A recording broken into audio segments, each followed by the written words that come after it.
na ingine. Sisi tumesema tunataka wananchi wawe sawasawa. Sasa chama cha wafanyikazi inatakikana inatetea haki ya wafanyikazi imeingia kwa kitanda na serikali. Mkurugenzi wa kotu ameingia kule kwa serikali.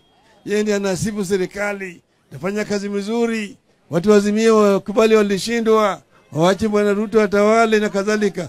Nasema Atuoli, wewe kazi yako ni kutetea haki ya wananchi, haki ya wafanyikazi. Wewe sasa umekuwa malaya, umeingia kwa kitanda na serikali. Wewe sasa hufai hata uwe kiongozi wa wafanyikazi. Wewe sasa hufai uwe kiongozi wa wafanyikazi. Maana wewe sasa unaacha kutetea haki ya wafanyikazi, unatetea haki ya wadosi, wale wachache, waajiri, ndio unakaa nao kwenye kitanda.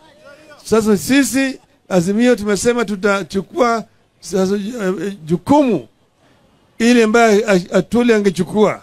Tutatetea haki ya wafanyikazi wa Kenya, wale watu wadogo ambao walisema ati wale mahasra, mama mboga, jua kali, boda na kadhalika.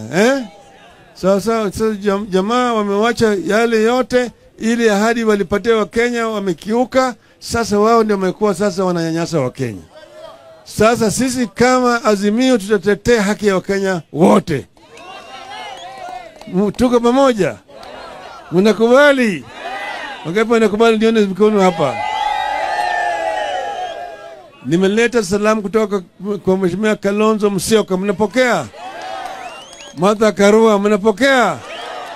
Bwana Wajackoya, mnapokea? Bwana Oparanya, mnapokea?